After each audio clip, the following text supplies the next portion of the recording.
Awesome. Well, to kick it off, thank you so much, Jaclyn, for making time to speak with me today and share a little bit about your background and story. It's been awesome getting the chance to work with you over the past almost 2 years now. Yeah. We've sort of been working together, but I always like to kick off these episodes, even with people I know, by asking them a bit about how, you got where you are.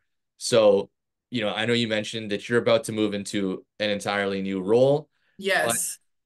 where did things kind of start for you, Jaclyn? Like when you kind of left school, and the reason I ask this is because we have a lot of students that watch this, and I think a hmm lot of them imagine graduating and then being in their field of choice in their dream job, and Oh yeah, it happens right away. yeah, It's this it's cookie not the cutter. Like case.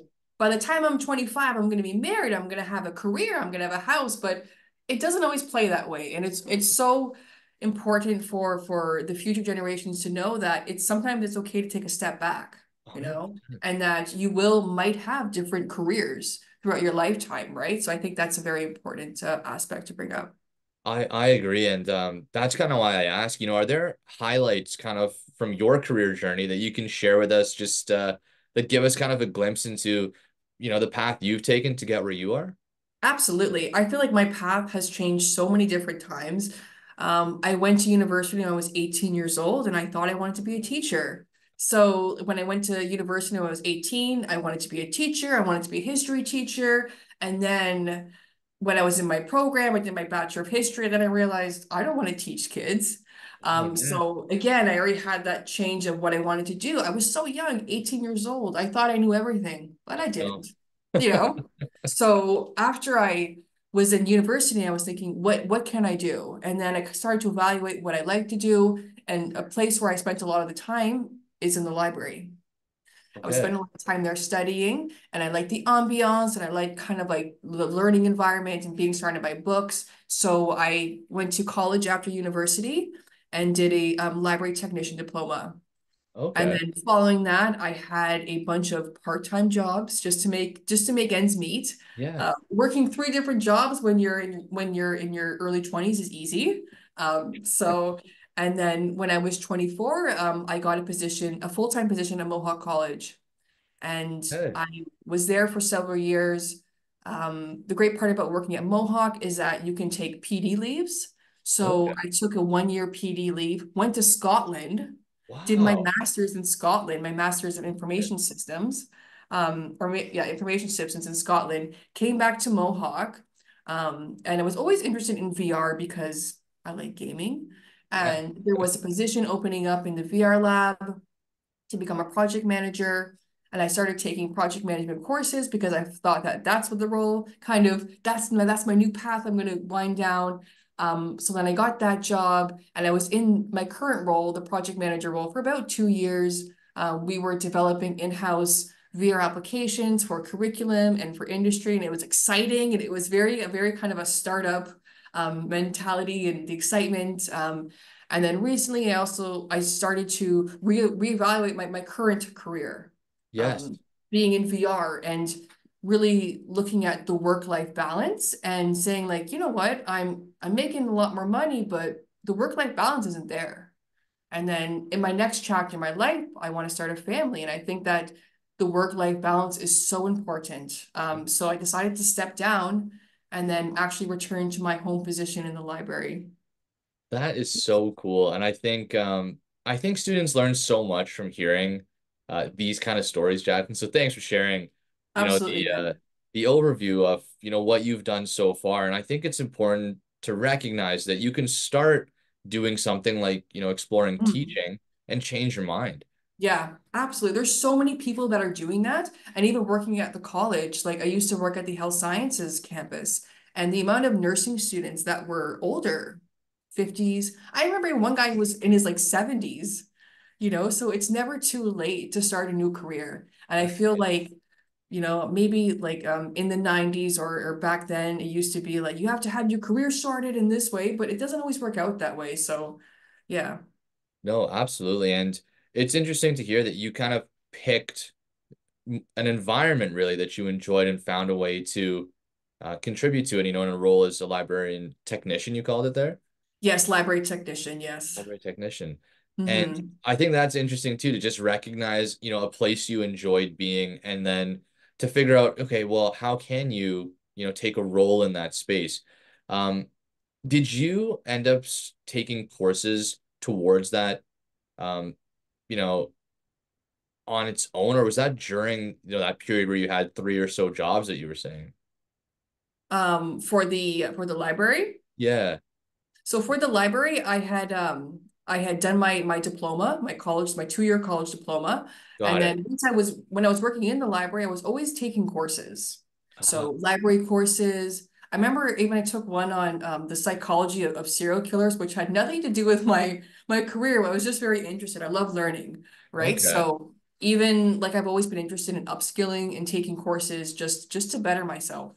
And were those all from the same place, or where would you take these courses? These were online courses or in person? Online courses, and I would take them through Ontario colleges. Okay. Yeah, so different colleges, and they were all online because I was working full time, so I can't like be missing work Yeah. to go to a class. So That's super helpful to know. And I would encourage anyone, catching this episode, if you're interested in something, something's caught your eye. I think that's a great way to do it, Jaclyn, is to just see if there's a course where you can learn a bit more about it. And um, did you meet people through these courses that introduce you to opportunities, or did any networking kind of happen? I know they're mhm. online, but did it lead to any sort of job opportunities for you?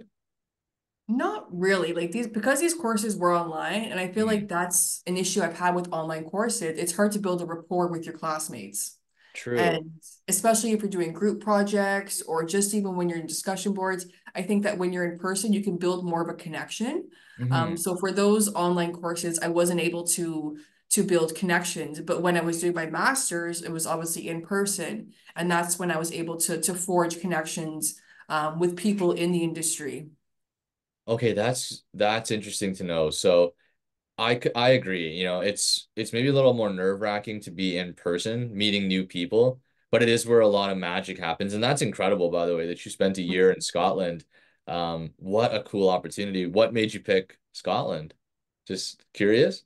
Well, the UK has masters that are 1 years that the length is 1 year, and the maximum amount of PD leave I could take was 1 year. So I Oh, was wow. like, I'm gonna take advantage of that and get a master's in a year, and also live in one of the most beautiful but rainiest countries in the world. I thought that I loved rain before moving to Scotland, but then I realized no, no, not every single day I was there, it did rain. So I learned Oh, that myself, but it was such a great opportunity. And because I'd been working for so long and I went back as a student, it just really gave me a perspective and like a sense of gratitude that I was able to take this opportunity. And I just really hope in that in my future that I can still continue to take courses. yeah, I mean, it sounds like you found a really nice way to kind of balance it, even with full-time work, to just find these little ways to, increase your skill or knowledge of a certain area. And that seems to be what has given you, the ability to switch back into, Yeah. this role in the library, just because you've kind of kept that up and Yeah. fostered that interest. And I'm glad that like I know that I'm taking a step back, but the skills that I learned in my current role, I'm gonna take them to my old role, my new role, and hopefully like the stuff that I've learned here, I can use it there as well. So yeah. Yeah, do any skills kind of jump out at you that you think you sort of developed in the current role you're moving from now? Like any specific skills that kind of jump out at you as useful ones you think you'll continue to use? Leadership skills. Okay. I was managing a team, and I feel like that was a skill that I was had never had yet to develop, and I feel proud of the team that I built up within the last 2 years and the contributions that we made, and just really forming a team and making it really an inclusive and positive environment. I think those leadership skills can be transferable, and it can also be used in my personal life as well. So I think that being able to have those leadership skills will be useful. That makes total sense to me. And I ask because I feel like sometimes students worry about, being in a role that they are also maybe thinking about leaving at some point and don't always see the opportunity to develop a skill or get good at something that's going to be useful in the future. So I think it's just, yeah, interesting to hear that you develop, you enjoyed the role, but also developed this additional skill that's going to be useful in the future. So just making the Mhm. most of the opportunity, in a way that sets you up for down the road. Absolutely. Now, when you applied for kind of, maybe the position that you're in now, um, did anything jump out at you like as you started to go through the application process? Um, like did you kind of get this job? It was the first job you applied for, or did you jo apply for other positions as well? And did anything make it easier to find a job you were interested in? Did you find this through a job board, or where did you find out about the position? I guess is what I'm trying to learn more about. So it was internal. So it Okay. was internal to the college. So that's why I was able to become aware of it. Okay. So that's kind of helpful to know as well, is that people probably got to know you and the work you did.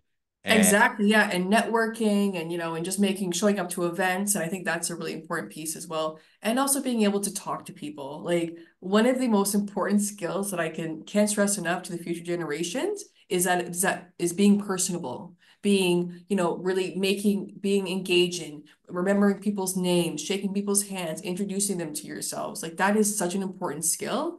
And I feel like in past conferences that I've been to, I hear that, that is the soft skills are so important, just as important as the technical skills. Because you yeah, can have the best worker, but if they don't fit well with the team, it's not going to work. that's a really important reminder. So for folks who are, in larger companies or working at institutions like colleges, universities, you can really do yourself a favor just by, yeah, being part of the community. And as people get to know you, opportunities will come up that you may not have expected just by virtue of the fact that you spoke to someone and told them about something you're interested in. So that's a great example, Jaclyn, of just, being yourself, kind of leading to opportunities as people got to know you. Hmm. That's a really cool way to go about it. And are you seeing, um, I guess I'm curious now from the student perspective. I think a lot of students are worried about finding job opportunities to begin with. So Hmm. some of them, they're not in a role yet. They haven't had a chance to build their network. Are you seeing anything that works for them? Is it being on LinkedIn? Is it, asking people for introductions? Are you noticing anything that kind of works for job seekers right now to find out about opportunities? That's a really good question. And I remember when I had graduated college with my library technician diploma, LinkedIn did not exist. Sure. So it Yeah. took me a year and a half or 2 years to find a full-time job. Okay. So it took a while. And in the interim, I was doing all these, I worked at a gas station, I was a janitor, doing stuff that wasn't what I trained for, but you have to pay the bills, right? Yeah. So in that instance, it was demoralizing at times because you think like, why is this taking forever? But it's just that old saying that you just have to keep chipping at it. But I believe now with the LinkedIn and with the online communities, it's much easier to network. Okay. That's an incredible reminder here, and it's helpful to know the time frame that it took to kind of end up where you wanted to be. Yeah, Again, I think students feel like it should happen now or it should have happened yesterday, but it yeah, can take a year or two to kind of end up where you want to be. And in the meantime, it is a win to work at yeah, a gas station or take on a role, to help you get there. Those are all little wins along the way. absolutely. Yeah, yeah. Um, how did you end up finding out about the library? Like, so what were you doing to try to find a position um in the library along the way? I was scouring every sort of job board online that I could. So that meant like joining library associations, library organizations, library groups, just anything that I could join where I could have access to job titles. That's what I was doing. And I was Wow. checking it every day to see if there's been a job. And of course, I applied to jobs and didn't get them. So I think that's important as well Yeah. because I found that with some of the library jobs, it was my first time interviewing and I did not do well. I when I get really nervous, I stutter, which would Okay. come across in some interviews. And, I would go for interviews and I wouldn't get the job and I would just be very dejected. But that's part of the process. And unfortunately, that has to happen sometimes. And I had about five job interviews where I didn't get the job. right? So it was the sixth one that I finally was able to get it. And being rejected from those other jobs, it hurt, but I feel like it almost made me a stronger person just to take that rejection and be like, you know what? I'm going to keep moving forward.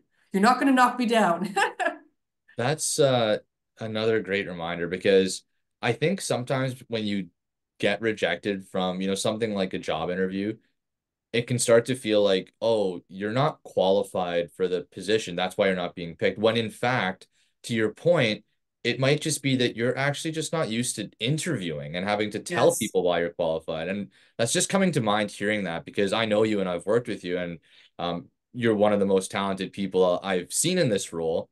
But, along the way, the fact that you had to develop a skill set to highlight that and explain to people what you're capable of I think Hmm. is something that a lot of people go through without realizing.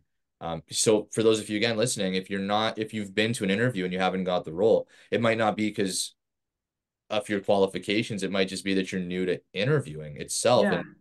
And um, did you just find doing more and more interviews is what ended up helping you, Jaclyn? It did end up helping for that role, but even when I was working at Mohawk College, I would apply for jobs and do an interview there. But because I hadn't interviewed in a while, again, I had some job interviews where I totally screwed them up as well down the line. So I feel like unless you're practicing job interview skills constantly, it's hard to get used to. And just when you have a bad job interview, they just have to accept it and move forward. You can't let that one bad instance like deter your future outcome. 100%, I agree with that. And did you do anything along the way that helped you prepare? Like, after getting rejected from, maybe the first or second job, what did you try to change? Was it you just kind of went back into the third one and tried to figure it out along the way, or did you notice things that helped you start to feel more comfortable? Well, I noticed I wasn't as prepared as I thought I was Okay. when I first started interviewing. So what I would do is I would look up job questions that they potentially would ask me and practice it. And at this time, InStage was not around yet, so I really could have used InStage, which would have really helped. But I was just practicing my answers in front of the mirror. That That's way. that makes sense, right? Trying to figure out, what are they going to ask you? And I think again, that's a really helpful reminder because I feel like a lot of students get the degree that they're interested in or the diploma or the certificate and feel like, okay, like now I should get the job. But Yeah. it is a skill to figure out which stories you want to tell, kind of based on the questions they ask you. So that makes a lot of sense. How long do you think you spent practicing for the job you did get? Oh my gosh. I think it was about a couple weeks because like the job that I Oh, eventually got, it was a multi-interview process. So it's like interview one, they're just checking you out. Interview two, you have to do a presentation. So oh, when it was interview two, I was doing a presentation and I was using the PowerPoint and but yeah, I found that because I had this was my like sixth job interview. By that time, I was a little bit seasoned, so I yeah. kind of had that practice. And of course, the most intimidating question is, "Tell me about yourself." Yes, it So is. practicing that over and over again and knowing what I wanted to highlight, I think was really important. Um, Thanks again for kind of sharing the timeline on that one because I think that gives people real context. The fact that you practiced for a couple weeks for that one interview is really tangible. I think people aren't sure how much time it takes to feel comfortable and feel prepared. So having Hmm. some kind of guideline around that is, that's what it might take. It may take a couple weeks of dedicated research and prep so that when you sit in that interview, you are ready. That's helpful to know. Absolutely. So now, kind of with LinkedIn and different tools available, are you seeing? Do you know any students or anyone that has kind of successfully used some of the new tools available to find opportunities, or is there anything that you've come across along the way that you would recommend using to make the process a little easier nowadays? That's a good question. I think just joining the appropriate affiliations, Right. organizations, like networking the heck out of like any possibility to any chance to network, you network. And I know that we were online for a while, but now that things are moving back in person, going to in-person events, because I think it's more memorable if you shake somebody's hand, you look them right in the eye, and you get that personable touch to it. So I think going to those in-person events, I think is really important. But of course, that's not always applicable because of, geography and whatnot. But I just think getting out there and signing up to as many clubs, organizations that you're interested in the career field, I think is really important. Okay, yeah, that's another thing I do want to make a note on that you mentioned earlier is that you joined these clubs and associations and groups. And I think a lot of the time people kind of say, well, network on LinkedIn. And job seekers are kind of left asking, well, how? What does that mean? Does it mean Yeah. just sending emails to random people? And, you know, this is the first time I've kind of heard, hey, join the group that's for Yeah. your thing. And there are thousands of LinkedIn groups, um, that are small communities, probably based Absolutely, on the yeah. thing you're interested in. So that's such a helpful tip. Hmm. So that's one I think, yeah, people can actually do today. Again, if you're listening to this, you're probably seeing this on LinkedIn. Do a quick search for a group that has people that you can ask questions of or maybe posting about job opportunities. Um, thanks, Jaclyn. That's again just super tangible. The other thing I've been wondering about because you spent a lot of time in one of the cutting edge sort of tech spaces here with the VR work you've done. Are, Yes.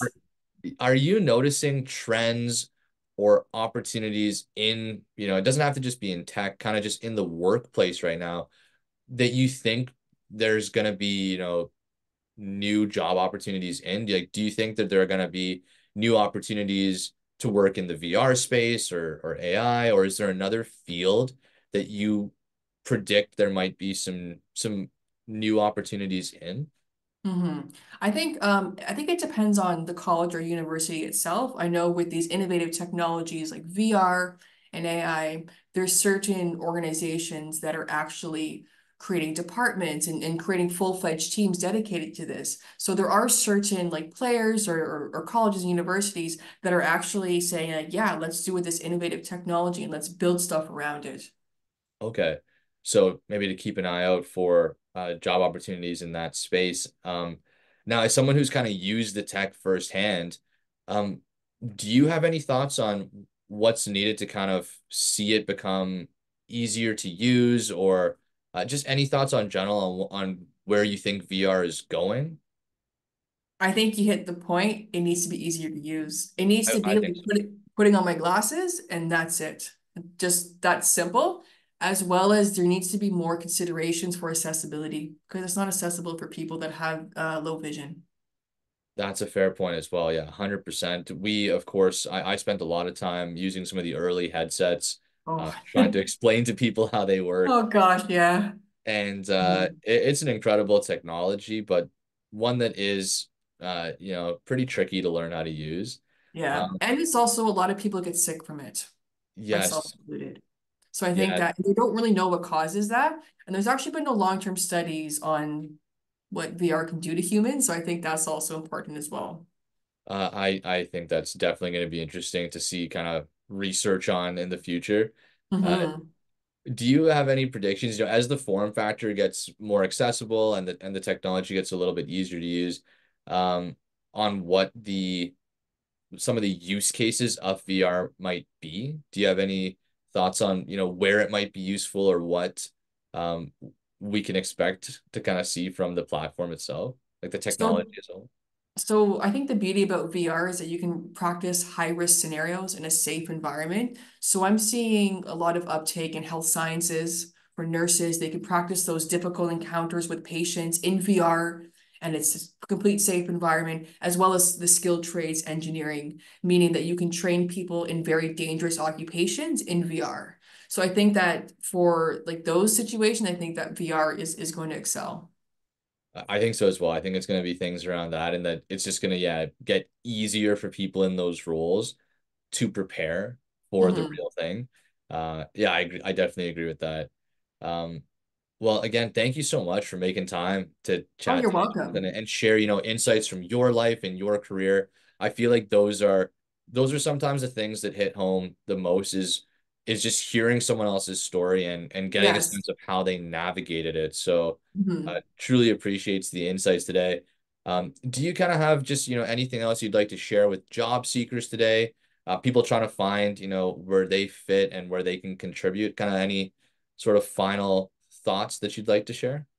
Well, I think we kind of discussed this in the beginning, but when I was younger, I thought that my career trajectory would just be this uphill battle to the top. But sometimes it's much more complicated than that, and you step back and you change careers. So I think it's really important to know that you don't have to have it all figured out when you're 18 or 19 or 20. And sometimes you're still figuring it out when you're 40. So I think that's also important to note as well.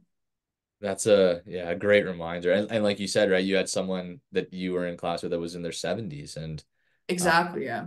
and to your earlier point, about just your curiosity and eagerness to learn, there's always a chance to just keep improving your skills and take a course on something that, might not be job related, but that you're just interested in learning more about. Absolutely. So yeah, I Hmm. uh, I really appreciate just getting to hear some of your insights, Jaclyn, and hopefully we can have you back on for a Yeah, future absolutely. episode. I feel like we're just Yeah. scratching the surface here. Um, but thank you again for making some time today to catch up and really good to get a chance to hear your story. Yeah, it was great seeing you again, Imran. Yes, you as well, and we'll be back in touch soon at Mohawk. I know there's a lot of exciting things going on there. So thank you again for all your help bringing Oh, you're welcome. InStage to people and helping us spread that word as well. So we will have to have you back on and hear more about your insights in your new role. And again, thanks again for making time here. Absolutely. Thanks so much, Imran. Thank you. Have a good one. All right, cheers.